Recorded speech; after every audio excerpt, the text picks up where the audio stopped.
Hello guys! Ayan, ipapasyal ko kayo dito sa aming bayan sa Dasul, Pangasinan. Nung nakaraang linggo nga ay umuwi kami dito sa Pangasinan para makapagbakasyon at ayan, makapagdagat kasi nga summer, 'di ba?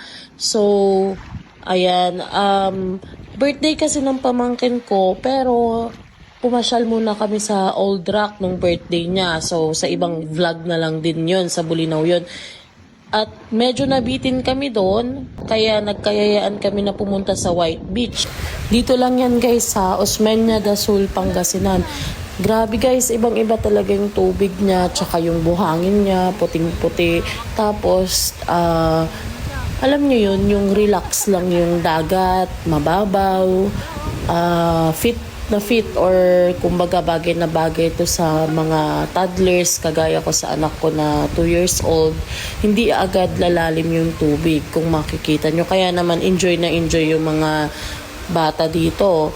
By the way guys, 5 lang kami na pumunta dito kasi nga busy din yung parents ko. So niyaya ko lang yung kapatid ko at yung pamangkin ko na si Lian.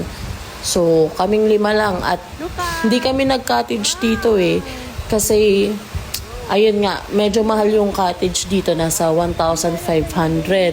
5 lang naman kami, nagbaon din naman kami ng banig. So, nagpwesto na lang kami doon sa mga walang cottage na lugar or tapat ng dagat. So, naghanap kami ng mapepestuhan dyan nga kami. At good thing naman na sa napestuhan namin, walang bangka. Sa ibang resort kasi or sa may mga cottage, minsan may mga bangkang nakatapat. So, mas okay yung napili namin kasi ano talaga siya, open lang yung dagat. And then, ito palang dagat na to guys, ang tawag sa kanya matabang. Kasi hindi gaanong maalat yung tubig. Siguro kaya matabang. Hindi ko alam kung matabang or matabang. Basta matabang yung kung tawagin yung lugar na to. So, ayan guys, makikita nyo, enjoy na enjoy yung mga bata. Talagang nagbabad kami dyan hanggang hapon kasi sinulit namin. Kasi mga ilang buwan na naman bago kami makauwi dito. Sayang nga lang kasi hindi namin kasama sila mama at papa dito. Pero ilang beses na din naman sila nakapasyal dito. So ayan yung gamit namin. Naglatag-latag lang kami dyan. Pero nung sabi ng mga lokal doon, hindi pala pwede ang ginawa namin. Swerte lang daw kasi walang tanod na nagkakita sa amin. Pero nagtanong naman ako sa mga local doon. Sabi naman nila okay naman. So siguro kung dadayo kayo dito, better na kukuha na lang ng cottage. Kasi nung nakausap ko naman yung mga may-ari ng cottage, parang hindi naman siya 1,500 agad.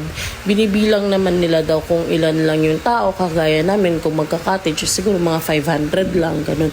Pero ayun, late ko na nga nalaman. Pero okay na din naman. Ayan, so enjoy na enjoy yung anak ko. Ayan laro lang ng laro. Tapos, ayan, may mga dumadaan din na banana boat kasi dun sa kabilang cottage meron siyang water activities kasi nga mga resort yun. Ayan, so yan yung asawa ko.